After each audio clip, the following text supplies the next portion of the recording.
Muy buenas. Le doy gracias al Señor porque podemos estar acá una vez más con alegría y contentamiento porque pues estamos en el Señor buscando su presencia cada día y tratando de hacer su voluntad en este camino tan tenebroso y en esta sociedad bastante problemática que no se quiere volver al Señor, pero ese es nuestro trabajo, despertar que un día el Señor va a traer a todos a una posición en que vamos a tomar una decisión. Lo va a hacer por amor, porque si fuera posible para el ser humano seguir caminando entonces esta vida sin Dios y sin esperanza, creyendo en una religión, pues lo va a hacer. Y si puede vivir 1000 años, lo va a hacer 1000 años. No quieren cambios. Tenemos una generación que es buena para la defensa, unas apologéticas que tienen de defender su religión a capa y espada. Y ahora hay una guerra. Las religiones están guerreando. ¿Quién es el que tiene la mejor religión? Pues las religiones son falsas. Tienen un falso concepto acerca de las doctrinas del cielo. Y por eso es que estamos aquí, pues controversial. Cada día se aparecen por ahí unos tirando sus chifletas y sus... Está bien, tírenla. Eso me da más motivación e inspiración de seguir manifestando verdades eternas. Doctrinas que no son creadas por el ser humano ni por la teología de todas las religiones, porque todas las religiones están en esa posición, no están preparadas para su venida. El Señor viene muy pronto y nos va a poner entre la espada y la pared a ver si tu religión te va a salvar. Es más, durante la gran tribulación ninguna religión tiene el poder para poder hacer entender a la gente. Es Él. Él toma su lugar, Él viene y hace su obra por amor, por amor, por amor. Cuestionamiento hay cómo es que el Señor hace las cosas. Las hace simplemente porque el ser humano está tan testarudo y cerrado y terco, no importa la posición social o su educación, que no razona, no quieren estudiar las escrituras. Entonces, ahí seguimos. Me llena de pesar de ver que muchas personas están ya, como dicen, viviendo los últimos días de su vida y no están preparadas para verse con sus creadores. Tenemos que tener seguridad nosotros aquí en esta vida, si estamos o no preparados, porque el Espíritu del Señor nos da a nosotros, nuestra conciencia nos dice cómo nosotros estamos viviendo cada día. Si esa religión que tanto defendes te va a sacar de los problemas. Es el único el Señor que te ha sacado de los problemas. Y cuando tú reacciones a buscar al verdadero Elohim, al verdadero Dios, y a su Hijo, a Yeshua, con una intención grande de conocerlo, te vas a dar cuenta. Bueno, hay un tema que todo el mundo lo cree, que es que el hombre tiene un alma inmortal. Entonces le voy a hablar sobre la inmortalidad del alma. Entonces tengo 3 preguntas. ¿Tenemos una alma inmortal?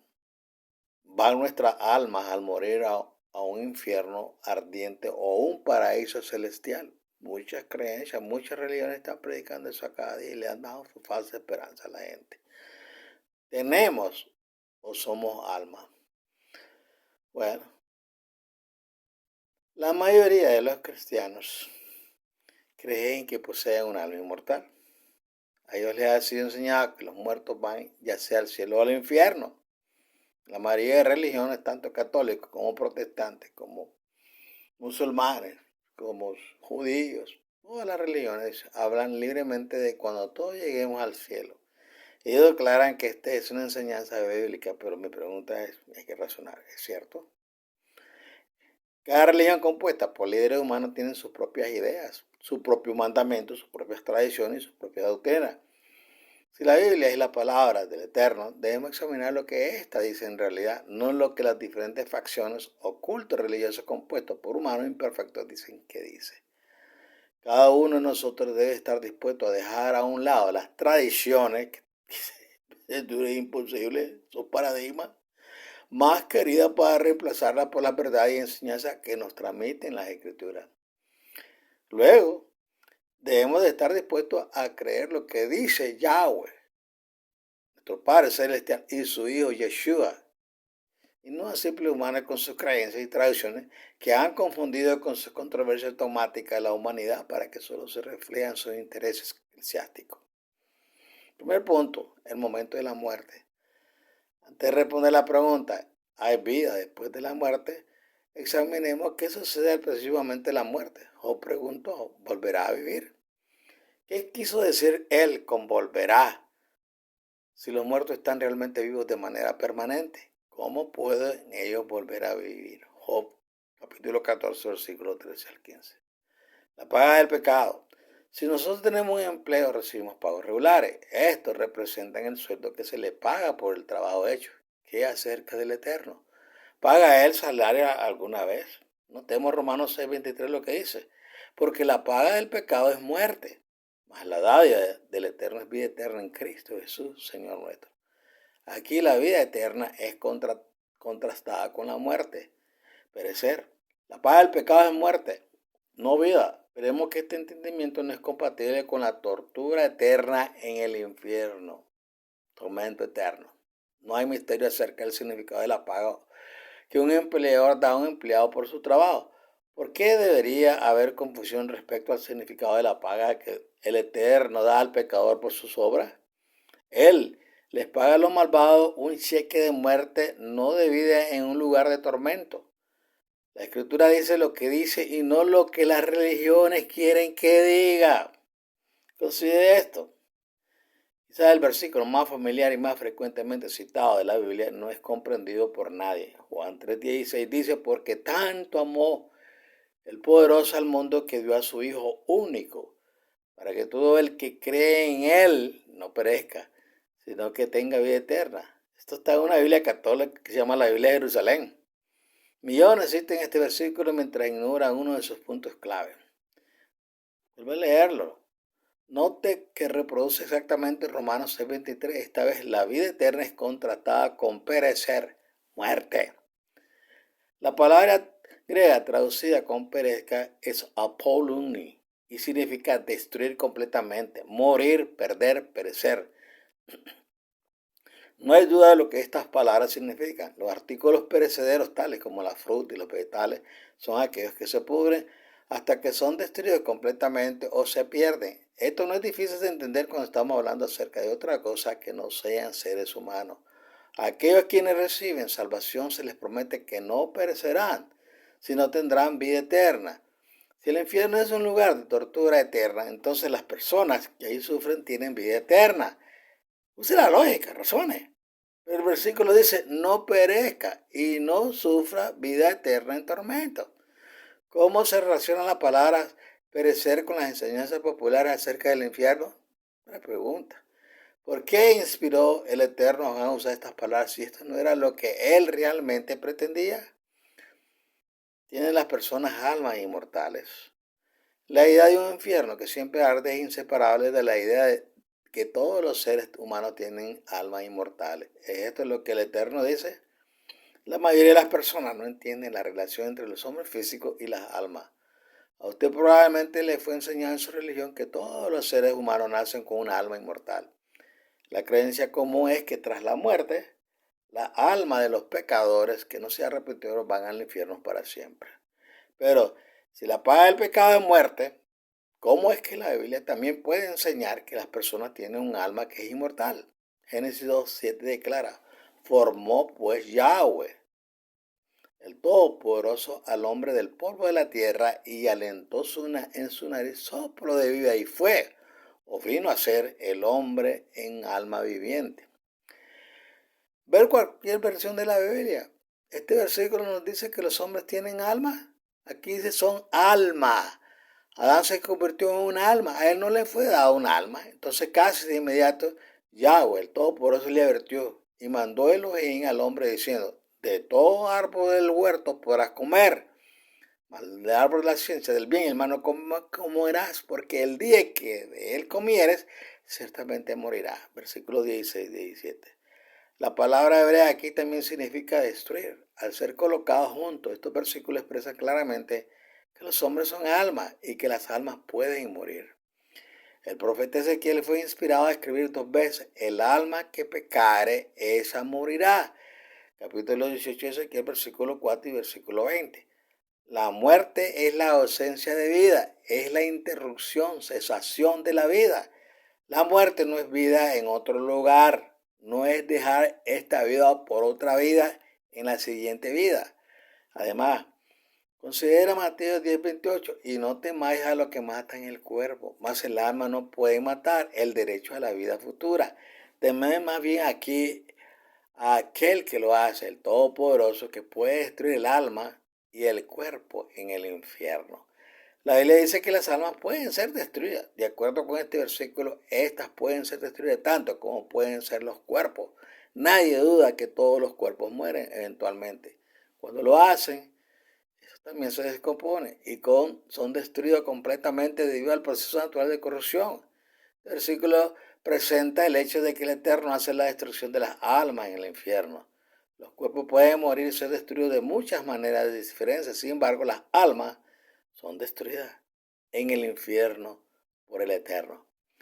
He aquí lo que el profeta Malaquías escribió acerca del estado final de los malvados, quienes han sido destruidos en el infierno. Porque aquí viene el día ardiente como un horno, y todos los soberbios y todos los que hacen maldad serán estopa.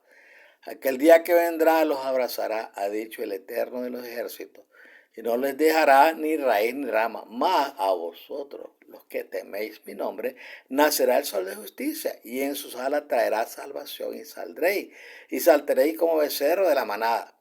Hollaréis a los malos, los cuales serán ceniza bajo las plantas de vuestros pies. En el día en que yo actúe, ha dicho el Eterno de los ejércitos. Malaquías capítulo 4, versículo 1 al 3. Agdilla 16 amplía esto con y serán como si no hubieran sido. Los muertos estarán tan completamente muertos que será como si ellos jamás hubieran existido. Ciertamente, si ellos estuvieran asándose o rostizándose en el infierno para siempre, junto a otros millones y otros millones estuvieran en el cielo viéndolo, este versículo difícilmente se podría aplicar. ¿Están conscientes los muertos? ¿Qué acerca del momento preciso de la muerte? ¿Qué sucede exactamente? Las mentes humanas se diferencian de los cerebros animales por el pensamiento inteligente. Presumiblemente, si los muertos no están muertos, sino que en realidad están vivos, entonces ellos deben ser capaces de algún tipo de pensamiento inteligente. Ellos al menos deben de estar conscientes de su entorno. Consideremos una serie de escrituras. Primero note Salmo 146, versículo 3 al 4. No confiéis en hijo del hombre, pues sale su aliento y vuelve a la tierra. En ese mismo día perecen sus pensamientos. Cuando las personas mueren, sus pensamientos terminan inmediatamente en ese mismo día. Esto es lo que la escritura dice. Este versículo tampoco es compatible con la idea de que los muertos están, ya sea vivos en el cielo o sufriendo conscientemente en un lugar de tormento. Podríamos suponer que si ellos estuvieran gozando de salvación, ellos ciertamente sabrían que lo están haciendo. ¿Podrían a los atormentados de alguna forma no estar conscientes de que están sufriendo?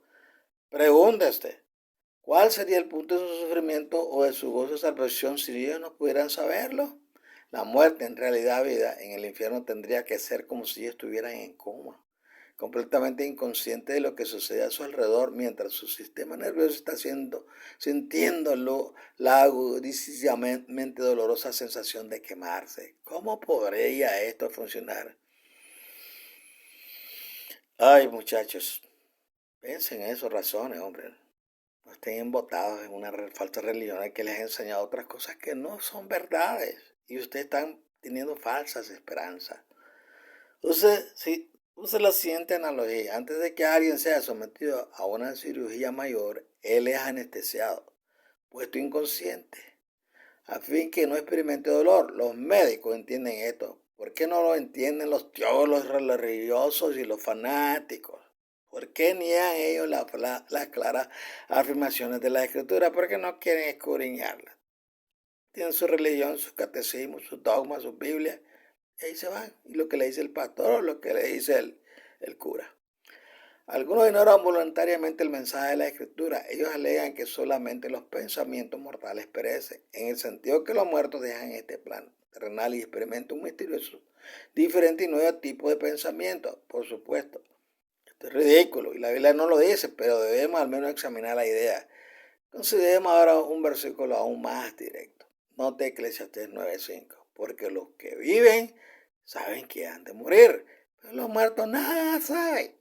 Un lector honesto no puede malentender esto. Salomón también registró, porque lo que sucede a los hijos de los hombres y lo que sucede a las bestias, un mismo suceso es. Como mueren los unos, así mueren los otros. Y una misma respiración tienen todos, ni tiene más el hombre que la bestia. Todo va a un mismo lugar, todo hecho del polvo y todo volverá al mismo polvo. Eclesiastés 3:19, versículo al 20. Ahora, considera el Salmo 115:17. No alabarán los muertos al Eterno, ni cuantos desciendan al silencio. La muerte significa silencio. Esto ciertamente no concuerda con los conceptos populares de que millones de muertos se lamentan y gritan en agonía o reciben inmediatamente vida eterna en el cielo o en alguna otra parte con otros millones supuestamente conversando, cantando, tocando arpas y alabando al Eterno. Ninguna de estas escenas podría ser descrita como silencio. Salmo 6:5 dice, explica además que los muertos no experimentan memoria consciente, porque en la muerte no hay memoria de ti. En el Sheol, que significa sepulcro, ¿quién te alabará? ¿Podría alguien sugerir que los muertos sufriendo en el infierno pueden experimentar el rango normal de memoria humana, pero no puedan estar conscientes de Dios, no puedan recordarle? ¿Pondría Dios a las personas en el infierno y luego las dejaría sufrir para siempre, preguntándose cómo fue que llegaron allí, quién la puso allí, por qué no tiene memoria de nada relacionado con el Eterno? Aplicar las mismas preguntas a aquellos quienes recibieron salvación es aún más ridículo. ¿Podrían las personas deambular por el cielo todo el día y no estar conscientes de que están en la presencia del Todopoderoso o aún de quién es Él? No. Cuando las personas mueren están muertas, finitas. No saben nada. Como cuando usted se va a dormir, duerme 8 o 10 horas. ¿Se dio cuenta de ese proceso? No. Estaba vivo, pudo soñar. Pero cuando has muerto no vas a soñar. Te fuiste, Marcelino, para divino. Los muertos están muertos y eso es todo. No se puede creer que lo que uno recibe tras la muerte sea algo así como un tegumento meramente temporal en espera de su investidura con el cuerpo para el día de la resurrección, o algo mórbido como poseer un alma dentro de nuestro cuerpo. Esta forma de pensar tan tradicionalista acerca del alma inmortal es debido a la herencia greco-romana, y esto nos hace difícil de apreciar el punto de vista que el Nuevo Testamento nos ofrece, que a excepción de que las ocasiones en que la inmortalidad se le atribuye al Eterno, esta se aplica siempre al cuerpo de la resurrección, pero nunca al alma. Lo que para los griegos el hombre era un alma encarnada, para los griegos era un cuerpo animado, Génesis 2:7. La filosofía griega introducida dentro de la fe en los primeros siglos. Después de la muerte de los apóstoles, discípulos y seguidores originarios del Mashiach, los gentiles que iban asumiendo el liderazgo en las diferentes iglesias que provenían del paganismo, y la inmensa mayoría de ellos con una formación filosófica de origen greco-romana y en parte alejandrina, ellos creyeron necesario que para ganar al mundo romano con sus dioses y dominado filosóficamente por los griegos, sería preciso traer el movimiento originario de los nazarenos o seguidores mesiánicos los avanzados conceptos griegos como les fueron enseñados por su maestro antiguo, esto es Platón, Aristóteles, Sócrates. Así que la disminuida ausencia de un trasfondo de los líderes del movimiento mesiánico y la incorporación de gentiles, la presencia de un trasfondo griego fue incorporado a la fe del menguante movimiento mesiánico o nazoreo. Reemplazado por los gentiles, los elementos de la filosofía griega poco a poco fueron convirtiendo a los seguidores del Mashiach en algo totalmente diferente de lo que fue en sus orígenes. La presencia del platonismo y del neoplatonismo en el movimiento gentil creó un concepto nuevo y distinto. Fue así que surgió lo que conocemos como cristianismo. Platón enseñó que el mundo físico, material, incluyendo nuestros cuerpos físicos, son malos por naturaleza. Solamente el pensamiento y lo espiritual son buenos, así que, en su opinión, el cuerpo era la cárcel del alma y la salvación ocurre cuando logramos despojarnos de todo lo que sea material para concentrar solamente en lo ideal, en lo espiritual. Las enseñanzas platónicas consistían en liberar el espíritu de la cárcel del cuerpo para que se uniera con lo divino por medio del estudio y de la adquisición de conocimientos filosóficos como él los había creado. Esta idea y otras tantas empezaron a introducirse en un movimiento gentil cristiano que sustituyó a los apóstoles, discípulos y seguidores originarios mesiánicos y los cristianos gentiles. De esta época comenzaron a introducir y considerarlo como su primera opción. Así que el surgimiento del cristianismo, como la concepción gentil de seguir a Cristo, se impuso sobre los seguidores ordinarios mesiánicos de origen judío, como eran los apóstoles y discípulos del primer siglo. La resurrección de los muertos, recuerde dejar siempre que la Biblia interprete a la Biblia, el mantener siempre la verdad que ésta contiene, permite que las ideas vacías de los hombres caigan como un castillo de naipes. He aquí por qué los muertos no tienen conocimiento o memoria de Dios. No hay pensamiento consciente ni recuerdo del eterno después de la muerte, porque todos los que han muerto están esperando una de las resurrecciones a las que Cristo se refirió. No es sorpresa que David dijera: en cuanto a mí, veré tu rostro en justicia, estaré satisfecho cuando despierte a tu semejanza. Salmo 17:15. Él entendió que la resurrección era un despertar de vuelta a la vida. Job también esperaba la resurrección. Note los versículos que rodean la pregunta a los que nos referimos anteriormente. Oh, ¿quién me diera que me escondieses en el Sheol, sepulcro? Que me encubriese hasta apaciguarse tu ira, el venidero día del Señor o día de la ira del Eterno, que me pusieses plazo y de mí te acordaras. Si el hombre muriere, volverá a beber. Todos los días de mi edad esperaré hasta que venga mi liberación. Entonces llamarás y yo te responderé. Job 14, versículo 13 al 15. Job no pidió que el Eterno escondiera su cuerpo en el Sheol, en el sepulcro. Él le pidió al Eterno: me escondiese, me encubriese, me pusiese, de mí te acordarás. Él también reconoció que el Eterno lo mantendría encubierto. Pregúntese cómo encaja esto con estar en el cielo o en el infierno. De ser así, el Todopoderoso sería muy malo para guardar secretos y el resto del versículo no tendría sentido. Ahora vea la pregunta de Job: si el hombre muriera, ¿volverá a vivir? Si Job aún iba a estar vivo tras la muerte, ¿cómo podría él volver a vivir? Job sabía que él estaría esperando en el sepulcro por su resurrección en un plazo señalado. También debemos preguntar: ¿cómo puede alguien pasar de mortal a inmortal si ya tiene un alma inmortal? Esta idea también es un misterio, pero a diferencia de los misterios del Eterno, este es uno de los misterios inventados por los hombres que no puede ser comprendido ni resuelto porque no tiene sentido. ¿Ve usted la absurda lógica de los hombres cuando ellos ignoran escrituras claras? Tal como Job comprendió que él sería resucitado y David comprendió que él despertaría, en la resurrección las personas literalmente se despertarán de la muerte. Pregúntese usted: ¿cómo pueden ser resucitadas las personas si estas ya están vivas como almas inmortales? Solamente los muertos necesitan ser resucitados por el Eterno, como lo fue Cristo de la tumba, Hechos 2:32, capítulo 13, versículo 15, capítulo 4, versículo de Romanos 4:24. Ese es el propósito de una resurrección. No sean embaucados por engañadores que dicen la resurrección solamente aplica al cuerpo, ya que el alma ha permanecido viva. El lector ya ha visto numerosas escrituras que desmienten esta falsedad.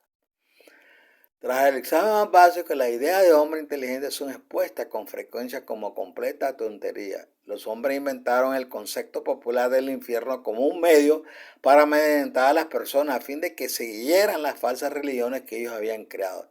El verdadero Dios jamás rostizaría a las personas por toda la eternidad, sin permitirle quemarse ni terminar misericordiosamente su sufrimiento.